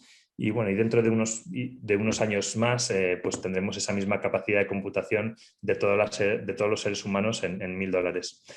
En fin, yo era un admirador de este hombre que también es famoso por haber hecho el primer sintetizador musical digital, el primer instrumento digital que suena igual que un instrumento analógico. Y cuando se creó la Universidad Singularity, a mí me llamó la atención y pasé por ahí realmente no mucho tiempo. Estuve pocas semanas allí, en San Francisco. Pero más que el tiempo que pasé, lo que creo que sí que me ha proporcionado es la conexión con una comunidad que es internacional y también un descubrimiento de la capacidad que tenemos individualmente y sobre todo en grupo de ser muy audaces, que es una palabra que ahí se oía mucho, ¿no? La audacia basada en la abundancia. Nos podemos enfocar en la cantidad de problemas que tenemos o dificultades que hay, pero también podemos ver que tenemos tecnologías con capacidades ilimitadas como lo digital o lo biológico y que tenemos abundancia de ideas, abundancia de talento y con esa abundancia podemos ser muy audaces. Nos invitaban a pensar a cada participante en cómo podríamos tener un impacto en 10 años al menos en 1000 millones de personas. Eso, como todo, es una utopía, ¿no? Que te permite caminar hacia el horizonte, ¿no? Como sabemos, y yo estoy muy lejos de tener ese impacto, pero sí que creo que es posible y conozco personas que igual que nosotros son, pero que sí que están teniendo ese impacto. Entonces, la Universidad Singularity University es un proyecto que tiene ese nombre y sin embargo no es una universidad, tiene varias patas. El proyecto permite el encuentro de profesionales senior, que era mi caso, y de esa manera entrar en una red de personas muy dispares. Yo conocí inversores, conocí otros ingenieros, pero también conocí directores de cine o personas que trabajaban, por ejemplo, con Carl Sagan, personas que están trabajando en servicios de inteligencia o en gobiernos. Tiene también un programa de formación de jóvenes que es una aceleradora que se llama el Programa Global de Soluciones y que sirve para que personas con una idea audaz tengan la oportunidad de estar varias semanas o varios meses compartiendo sus ideas con otros innovadores y con líderes tecnológicos y científicos del mundo, ¿no? Personas que trabajan en la NASA o que trabajan en Tesla o que trabajan en Google, que están compartiendo pues, en un lugar de coworking con personas jóvenes ideas ambiciosas como crear una red planetaria de satélites a baja cota para que podamos comunicarnos o sistemas que permitan transportar objetos de un lugar a otro con una topología resiliente como puede ser Internet para los datos, pero hacerlo para las cosas o bueno, ese tipo de proyectos ambiciosos o desarrollos que puedan implantarse en un teléfono móvil pero que sirvan para apoyar a las tomas de decisión de un médico. El otro fundador de Singularity University es también el fundador de un proyecto que se llama XPRIZE, que es muy conocido porque genera retos que tienen grandes premios para quien lo consiga. Por ejemplo, el último reto que lo va a financiar Elon Musk, que es un reto de $100 millones de premio para quien consiga pues, secuestrar suficiente carbono en un tiempo limitado, ¿no? Y ha habido otros como el poder llevar a costes muy razonables objetos a la Luna o el poder hacer viajes turísticos suborbitales para personas, ¿no? que hemos visto que se pueden hacer y que hasta hace poco eran ciencia ficción. Y por ejemplo, Juanjo, supongo que al ser ese un foro en el que tuvieras acceso al menos a diferentes proyectos muy disruptivos, ¿cuál podría ser, digamos, el proyecto más disruptivo que pudiste conocer en esa etapa, aunque fuera breve, pero en la Singularity University? Sí, bueno, yo estuve muy poco tiempo, como digo, estoy conectado y esta comunidad organiza eventos nacionales en forma de lo que llaman summits, ¿no? Que son como encuentros, y también organiza encuentros temáticos. Hay un encuentro temático en San Diego todos los años que se llama Medicina Exponencial, al que yo he ido varias veces, y hay otros encuentros de fabricación exponencial o de organizaciones exponenciales. Yo creo que lo más disruptivo es eso, es hablar de exponencial en todos los ámbitos. En estos encuentros se generan contenidos que casi desde el principio acaban siendo públicos y yo invito a que los busquéis y que los disfrutéis. Son contenidos que en muchos casos siguen siendo contemporáneos, aunque sean de hace 5, 6 o 7 años. El proyecto que he comentado de movilidad de objetos que se llamaba MotherNet me pareció muy disruptivo en ese momento. Era un proyecto que utilizaba como metáfora Internet y los nodos que sabemos que comunican datos de un lugar a otro y que pueden ser absolutamente perturbados, ¿no? Porque la topología inicialmente se pensó para un escenario en el que pudiera haber cambios o bien por un agente pues, que quisiera hacer daño o bien por una incidencia, ¿no? Pues, que rompiera la red.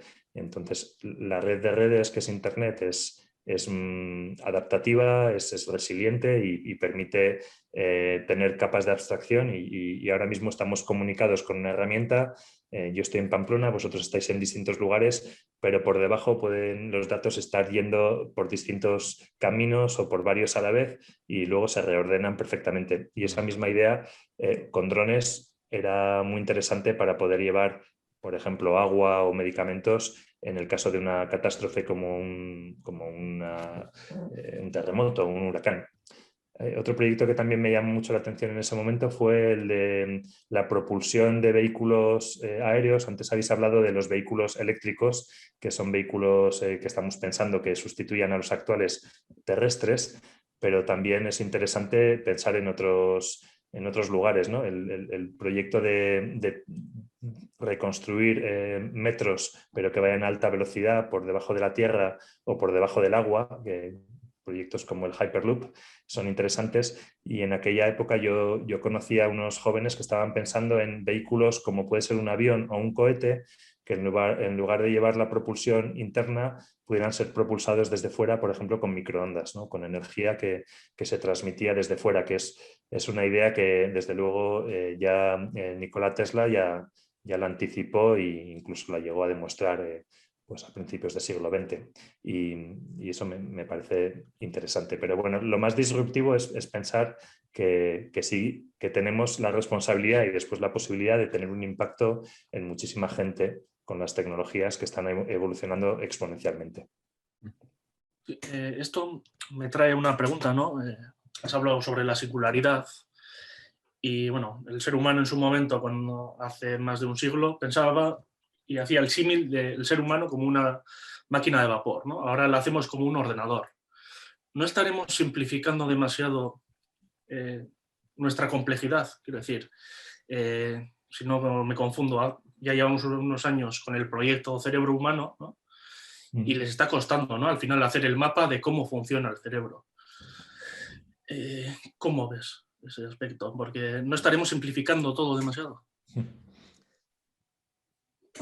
Como he dicho al principio, cuanto más sabemos, más conscientes somos del límite que tenemos con lo desconocido y más conscientes somos de que probablemente todavía es más grande lo que ni siquiera sabemos que no sabemos.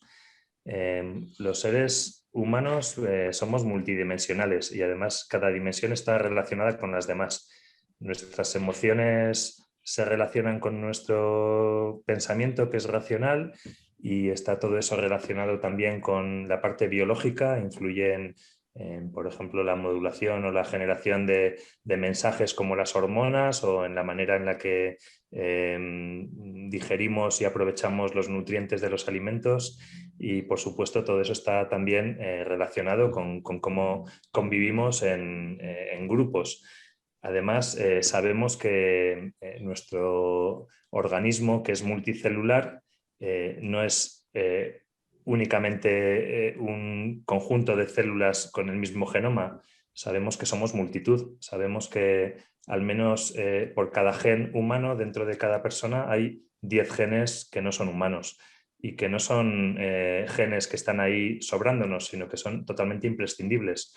No podríamos digerir, no podríamos tener nuestra capacidad de defendernos con nuestro sistema inmunitario y ni siquiera podríamos ser capaces de estar vivos, ¿no? Y entonces, bueno, estamos poco a poco, vamos modelizando o digitalizando aspectos concretos. Has mencionado el proyecto Brain, que lo que intenta es digitalizar o modelizar pues, todas las sinapsis y todas las neuronas y todas las células auxiliares de un cerebro, pero eso es solo una parte y bueno, eso va a servir y nos servirá para mucho, ¿no? Por ejemplo, cuando queremos saber si mañana es un buen día para ir a la playa o para ir a un monte o a otro, pues cada vez nos fiamos más de los modelos digitales meteorológicos. Hace no muchos años lo mejor que teníamos era preguntar a un pastor y ahora tenemos esas herramientas. En un proyecto como la fabricación de una vacuna, hoy ya vemos que el diseño se puede hacer en días o en semanas y sin embargo tenemos que pasar meses o años haciendo pruebas pues, con todos estos ensayos que son obligatorios porque el estado del arte no nos permite digitalizar esa etapa. Estoy seguro de que dentro de 10 años la primera validación de una vacuna será totalmente digital, aunque luego sea necesario un estadio de pruebas en personas, ¿no? o en otros seres vivos. Y bueno, yo creo que vamos en las dos direcciones a la vez. Por un lado, cada vez tenemos más capacidad de entender ciertas cosas y eso mismo nos lleva a ser cada vez más conscientes de que no sabemos prácticamente nada. Y obviamente de todo lo que acabo de hablar es de lo que somos capaces de percibir con nuestros sentidos, que es súper limitado. Claro, eso es Por otro. ejemplo, el espectro electromagnético que somos capaces de percibir, pues ya sabemos que es súper limitado, pero hay otras partes de la realidad que ni siquiera sabemos que están ahí, ¿no? Sabemos que nuestros modelos sobre la realidad son muy, muy imperfectos. Para aplicarlos a cosas tan visibles como los planetas, las estrellas o las galaxias, tenemos que poner un montón de variables adicionales a las que llamamos desconocido, ¿no? Energía oscura o materia oscura, y tenemos que poner un montón de correcciones. Así que, bueno, yo sí que creo que por ejemplo, en la medicina del futuro inmediato, pues la fabricación de estructuras como puede ser la piel o los huesos, o la fabricación de estructuras más complejas como los órganos, pues llegará a ser totalmente habitual. Ahora se está viendo como algo excepcional y como algo en el campo de la investigación, pero dentro de poco, pues poder sustituir un riñón, imprimiéndolo con la genética de una persona, de manera que sea totalmente aceptada porque es parte de ese cuerpo, o un pulmón, pues será algo que podremos hacer, y un paso previo antes de imprimirlo será modelizarlo y tendremos cada vez más capacidad. Igual que pasó con la electrónica, que al principio teníamos, o con la fabricación, ¿no? Teníamos sistemas CAD muy básicos o sistemas de diseño de circuitos muy básicos.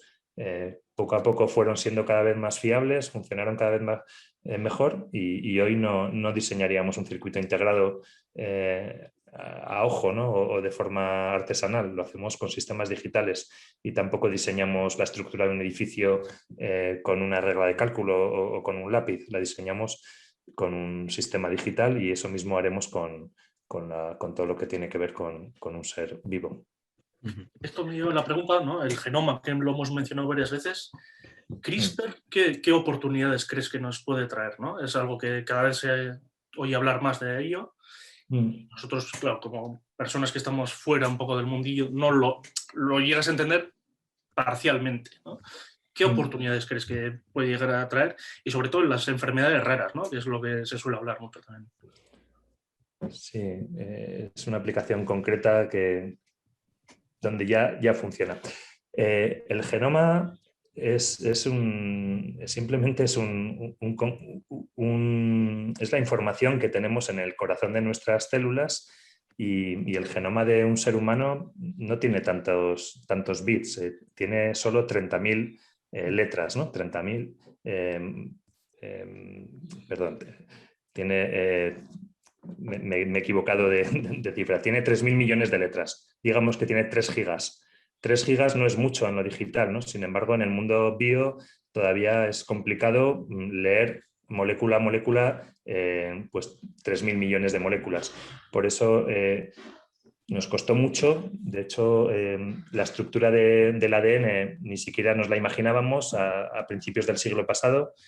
Fue una mujer la que, con una fotografía de un cristal, pues dio pie a que pudiéramos entender cómo era esa estructura. Después pues hubo una especulación acertada sobre cómo se almacenaba la información, y tuvimos que esperar hasta un proyecto que fue internacional de colaboración, que fue el proyecto Genoma Humano, para tener el primer genoma que pudimos ver publicado en el año 2000. El primer borrador. Tardamos 13 años en conseguir el genoma de un ser humano. Costó un montón, costó 3.000 millones de dólares, y como la tecnología evoluciona exponencialmente, pues los años pasan, y a día de hoy, pues secuenciar un genoma de una persona es bastante barato, cuesta unos cientos de dólares y un poco más procesar la información. La tecnología CRISPR en realidad es una tecnología que ha inventado la naturaleza, y fue un biólogo español, Francis Mojica, quien se dio cuenta de que las bacterias almacenaban información de una manera muy, muy concreta, separada. Eran tramos de datos básicamente iguales en longitud, separados por etiquetas que eran como marcadores. Y entonces se dio cuenta de que regularmente espaciados había pues estos marcadores, ¿no? Y había estos clústeres de datos que, bueno, pues se dio cuenta de que coincidían esos trozos con trozos del genoma de organismos que atacaban a esas bacterias o a esas arqueas. Realmente CRISPR es una máquina molecular que identifica como si fuera en un editor de textos la función de buscar, ¿no? Buscar y cortar, hace esa función. Busca en un texto que está escrito en una molécula, que es el ADN o el ARN, busca un trozo de texto y hace algo. Normalmente lo que hace es cortar. Lo que hizo Mójica fue observar que la naturaleza tenía esa herramienta y lo que después hicieron, sobre todo dos mujeres, que son las que han recibido el último premio Nobel de Química, fue transformar esa observación de la naturaleza en una tecnología.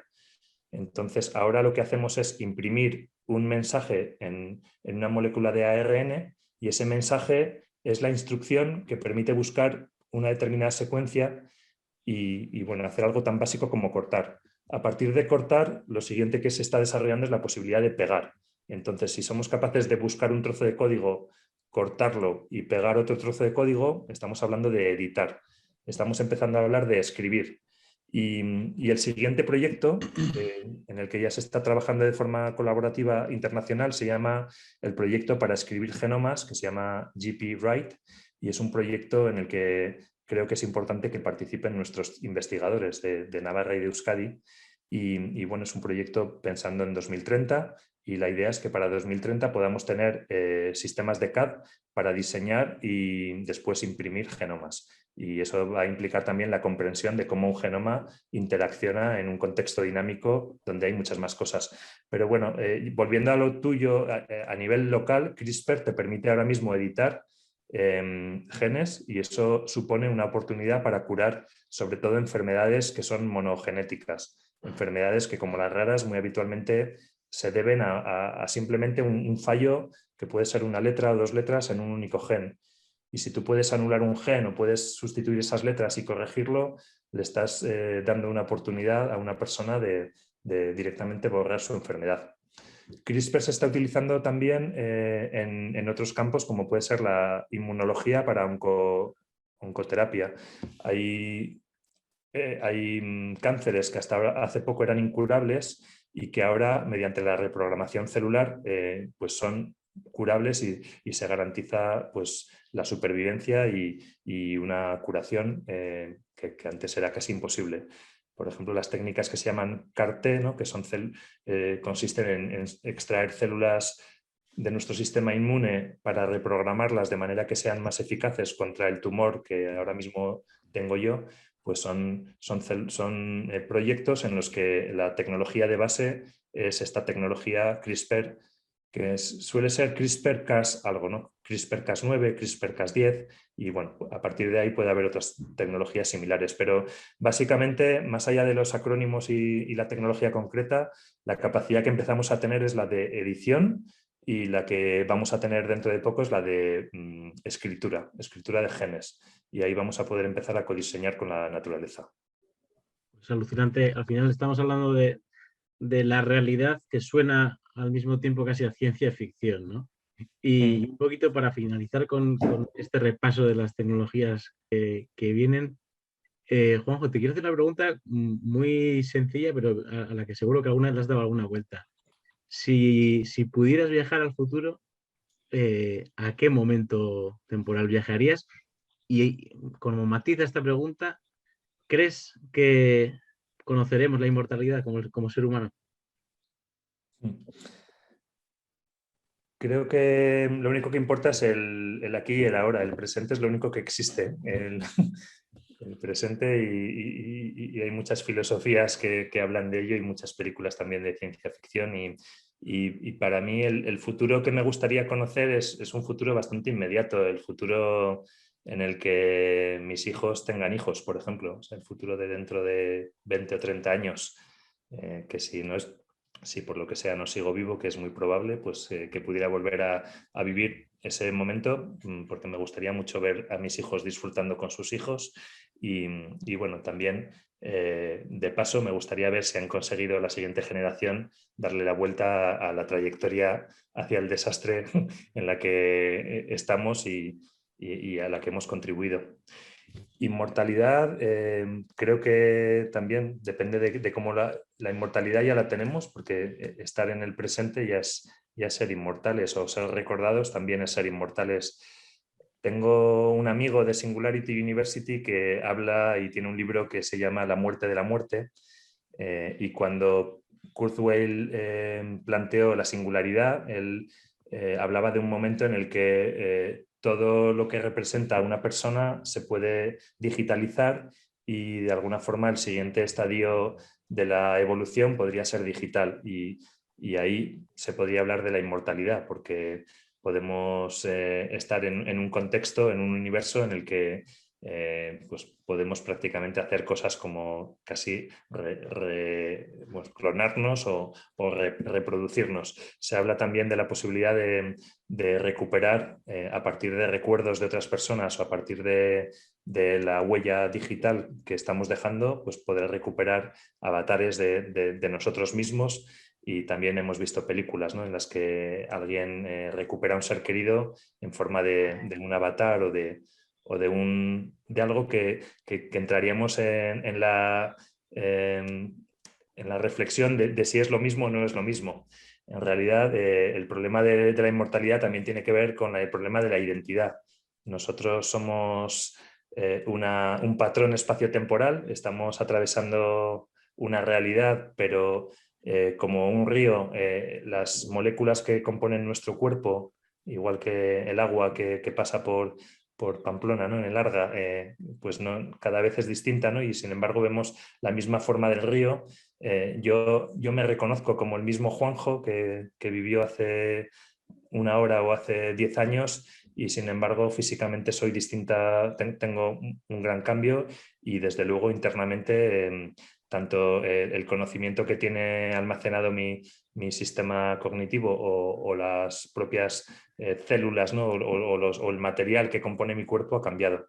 El flujo de información, de energía y de materia que somos, pues va haciéndonos reflexionar sobre si seguimos siendo la misma persona o no, y si por tanto, cuando hablamos de inmortalidad, podemos estar hablando del mismo concepto unos a otros.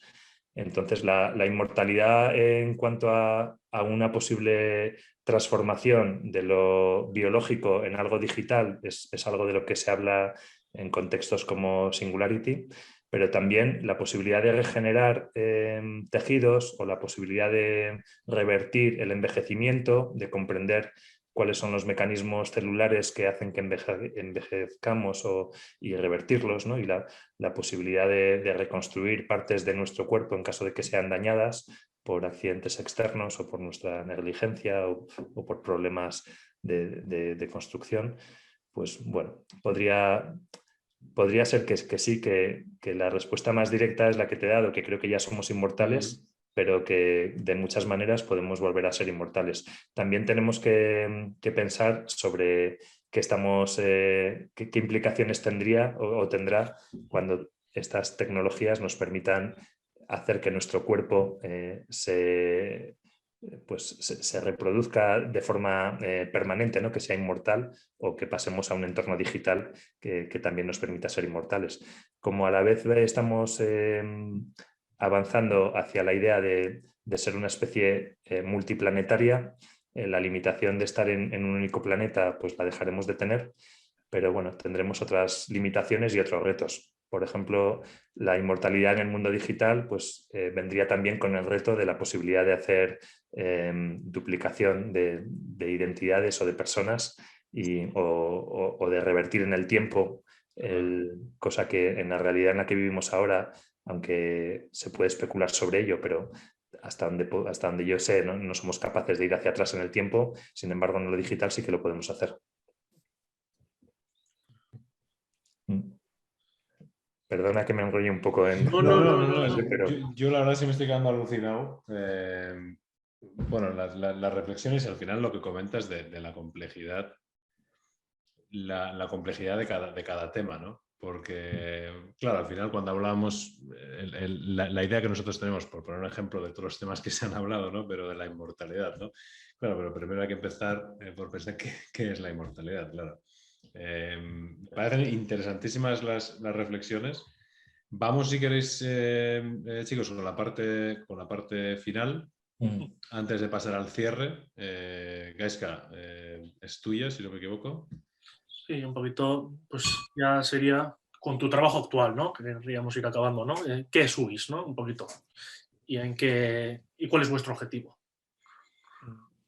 La Unidad de Innovación Social de Navarra, en la que yo me he embarcado recientemente, desde Navidades, ahora mismo es una organización independiente, público-privada, que ha sido fundada por 18 socios y que tiene un pasado que permitió que hace un año naciera como asociación independiente. El pasado duró unos 4 años y fue originado por una reflexión estratégica en el Plan Integral de la Economía Social de Navarra. Pensaron que los proyectos sociales podían tener más futuro y ser más sostenibles con tecnología y con metodología, y se creó una unidad de innovación social básicamente como centro de conocimiento, centro de apoyo a los proyectos sociales. Eso permitió un gran avance formando a personas y reflexionando y generando proyectos que eran demostradores y que han servido para seguir apostando por la innovación social. Y el año pasado se dio este nuevo paso de crear una estructura participativa en la que estamos conviviendo organizaciones que típicamente viven en universos paralelos. Tenemos al Gobierno de Navarra como uno de los socios, impulsor, pero un socio más. Tenemos a las 2 universidades que están en Navarra, la Universidad de Navarra y la Pública de Navarra. Nos falta la Universidad Nacional de Educación a Distancia, que esperamos que se incorpore pronto, y ojalá también la Universidad de Mondragón en algún momento. Tenemos la agrupación de empresas sociales más grande de Navarra, que es ANEL, a UCAN, que es la asociación que agrupa a las cooperativas agroalimentarias, y algunos proyectos sociales como Tasubinsa, Aspace, Gure Sustraiak, Josenea Bio, y luego tenemos algunas empresas muy tecnológicas como las que he mencionado, de Dasnano, CO2 Revolution o HydroRubber o Tesignor, que trabaja en la seguridad. Es un proyecto que están haciendo y yo puedo contar más lo que nos interesa o hacia dónde queremos ir que lo que hemos hecho, porque realmente lo que hemos hecho sobre todo es dar el paso de juntarnos y de empezar una conversación que queremos que sea la base para tener confianza suficiente para crear proyectos cooperativos entre los que normalmente no conviven. Algunas de nuestras empresas se pelean en el mercado por tener talento y por conseguir beneficios, pero otras viven sobre todo de ayudas públicas o de ayudas altruistas y están teniendo un impacto muy concreto, por ejemplo, ADACEN en personas con daño cerebral. Pero ¿por qué no buscar la manera de que en el Living Lab de ADACEN podamos tener una oportunidad para el emprendimiento digital? ¿O por qué no involucrar a las personas de parálisis cerebral de Aspace, que son los usuarios, en un proceso de co-creación con una multinacional como Volkswagen para imaginar la logística de última milla o el transporte realmente sostenible de futuro en una comarca rural? Y esas oportunidades son las que queremos buscar y hemos pensado en trabajar en 3 ejes que son muy básicos: el eje de la salud, el eje del territorio y el eje de la conciencia o del conocimiento, conciencia de la gente joven. Me ha pasado, ¿eh? Me parece súper bonito. Bueno, Gaizka, creo que tienes más preguntas, que además nos estamos yendo de tiempo. Sí. Yo me quedaría aquí hablando 4 o 5 horas, para serte totalmente sincero. Tendremos de todas formas oportunidad y organizaremos una dentro de poco, pero Gaizka, si quieres... Ya podaréis la grabación porque estamos... Perdón porque me enrollo. No, de ninguna de las maneras. Perdón. De ninguna de las maneras. Luego ya buscaremos la forma, pero yo insisto, tenemos que organizar otra cuanto antes para profundizar en muchos de estos temas de los que estamos hablando, porque es que a mí me parecen, algunos son la caja de Pandora, ¿no? La abrimos y podríamos estar hablando 3, 4, 5 horas. Hemos hablado de una docena de temas que casi cada uno de ellos podríamos haber estado podríamos, una hora y pico hablando. Efectivamente. Así que si quieres, Gaizka, vamos con esa última pregunta de Luis. Y luego ya Sí. pasamos al cierre. Nos has comentado que todavía pues estáis naciendo y demás, pero ¿qué proyecto, ¿no? ¿Qué proyecto te llega más? Si tendrías que elegir uno de los que habéis hecho o que vais a hacer, ¿cuál es el que más te llega? Los proyectos van a salir de la asamblea y porque tenemos un modelo participativo también para decidir. Yo estoy queriendo aportar algunas de mis pedradas, de las que he hablado mucho. Creo que apostar por la juventud, por formarles, por darles oportunidades de tener experiencias con las nuevas tecnologías que también generen conciencia y que junto a los valores que importan, como la cooperación o la compasión, pues hagan que la siguiente jornada de personas pues aprovechen mejor todas las tecnologías. Creo que ese es uno de los proyectos que puede ser estrella y bueno, lo estoy titulando bioemprendimiento, pero realmente tiene mucho que ver con capacidades STEAM, donde la A de alma, de arte, de admiración, ¿no? De ambición, tiene mucha importancia y tiene mucho que ver también con infraestructuras que se están creando en Navarra, como el Polo de Innovación Digital, donde la parte bio puede ser muy importante, y con proyectos de innovación del Sistema Navarro de Innovación. También en el tema digital y hablando de datos, pues nos parece que hablar de datos del genoma es algo más social que tecnológico. La tecnología es importante y proyectos como el de la medicina personalizada que hemos comentado son clave y sin embargo hay muchas más cosas que hablar. Entonces queremos socializar la conversación y estamos haciendo cada trimestre un evento público en el que sobre todo invitamos a la ciudadanía y cada vez más espero que se involucren los jóvenes a tener conversaciones sobre este tipo de temas.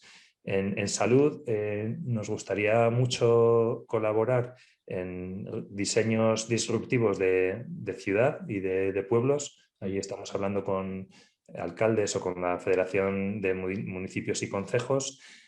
También nos gustaría reinventar o ayudar a reinventar las residencias de mayores y generar espacios para la convivencia de personas con necesidades concretas como demencias o cáncer o el final de la vida, ¿no? Que es una etapa por la que todos vamos a pasar mientras no lleguemos a esa inmortalidad del cuerpo, ¿no? De la que también hemos hablado. Y en esa etapa por la que todos vamos a pasar es muy importante que tengamos espacios y la cultura del cuidado y de la compasión y que tengamos también el tiempo para darnos la oportunidad de vivir y de disfrutar de la vida hasta el último suspiro. Pero los proyectos concretos vendrán con el tiempo. Ahora estamos regando, estamos empezando a remover un poco el terreno, a ver si es fértil y empezando a sembrar. Bueno, pues los proyectos que sí son concretos, cada uno de nuestros socios, por ejemplo, Tasubinsa permite que 1.500 personas con discapacidad tengan un trabajo y dignifiquen su vida y tengan unas condiciones de vida pues mucho mejores que si no existiera, o Aspace, que es un proyecto que es legendario, ¿no? Aquí que no solo ayuda a las personas con parálisis cerebral o no solo pone en valor lo que una persona con parálisis cerebral puede aportar a la sociedad, sino que además en determinados entornos ayudan a otro tipo de personas y han generado un modelo que ahora ya se ha extendido a otras comunidades. Cada uno de nuestros socios tiene un gran impacto y para mí el reto principal es conseguir que ese impacto o que la sinergia del impacto que tienen entre ellos se multiplique en proyectos cooperativos que podamos hacer no solo entre los 18 socios, sino además con los que se incorporen y con otras organizaciones. Yo tengo algunos referentes, para mí siempre es un modelo a seguir, Mondragón, sobre todo con personas como José María Luzárraga, Mondragón Team Academy o personas de Ashoka, ¿no? Que están apostando por los jóvenes que pueden cambiar el mundo. Y bueno, tenemos muchos más ejemplos a seguir y sí que creo que otro de los retos también es que ayudemos a que lo que nos separa, que a veces es muy pequeño, ¿no? Las formas de pensar o los intereses de nuestras organizaciones, pues que lo pongamos por detrás de lo que nos une, que es el interés de tener un mundo más justo, en un planeta que sea más sano y con unas oportunidades mejores para nuestros hijos y y todos los que convivan con ellos. Bueno, pues yo creo, Juanjo, que esa última reflexión viene a resumir toda la charla que hemos tenido. Me gusta además muchísimo y además creo que es un tema en el que tenemos que profundizar más pronto que tarde. Pero vamos a pasar al cierre. Solemos hacer 2 preguntitas clásicas. La primera suele ser que nos recomiendes una persona a la que entrevistar. Si es una persona, a mí me gustaría mucho escuchar una vez más a Alberto Meléndez, que es un médico que trabaja, es un médico navarro que trabaja en Osakidetza, responsable de paliativos en la OSI de Araba y es una persona muy buena y que además es un referente en cuidados y que tiene unos proyectos súper interesantes con otras personas que nos gustaría también aprovechar o estamos intentando aprender con ellos para traerlos a Navarra, ¿no? Proyectos que tienen que ver con el cuidado y en especial con el cuidado al final de la vida. Bueno, pues Alberto Meléndez, ahí queda. Lo vamos a intentar, que duda cabe, seguro, seguro que será un placer tenerles. Es una persona accesible. Yo os puedo pasar un contacto también con él si os interesa. Desde luego. Perfecto. Y bueno, la segunda pregunta clásica, si tuvieras que recomendarnos un libro, una película, una serie, un documental, en fin, cualquier tipo de contenido, uno en especial, ¿cuál sería, Juanjo? Pues yo leo mucho y luego tengo memoria de pez, pero un libro que es infalible es pues Las Meditaciones de Marco Aurelio. Es un libro que tiene 19 siglos casi, y porque nació hace 1900 años este señor, y en teoría, y es una reflexión sobre la vida y la muerte y que es muy actual. Un libro que se lee fácil y que se puede releer porque cada vez que lo lees te llega de distinta manera. Y a mí una serie que me gusta mucho, que es de mi infancia, pero que sigue siendo muy importante, es El hombre y la tierra, la verdad.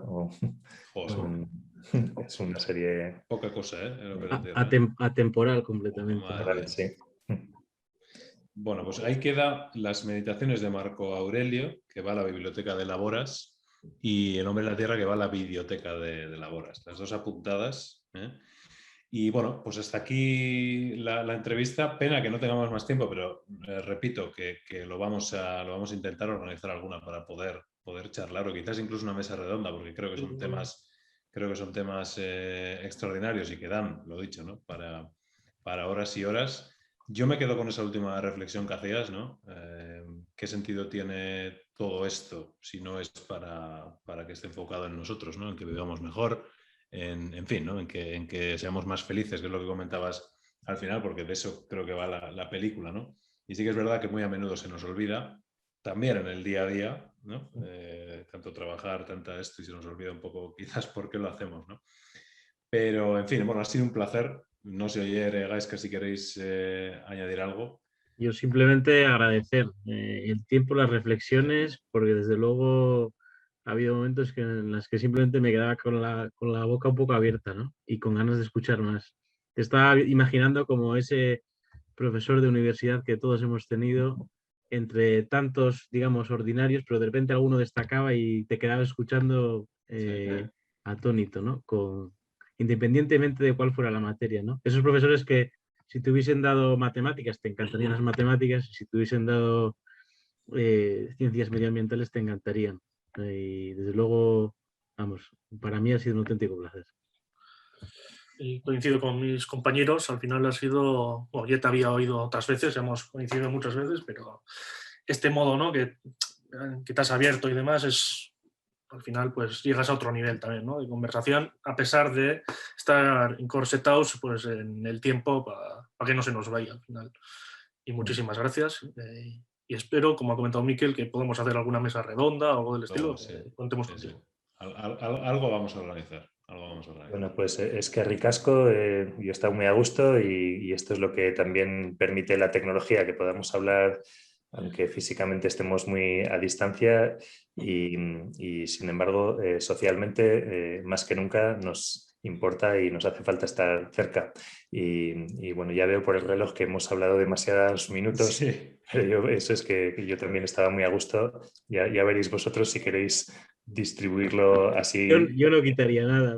Es más por veréis. por el apuro de haberte tenido más tiempo a ti que por el nuestro. Que por nosotros, porque Bueno, nosotros nada, este hasta tiempo bien siempre aprovechado.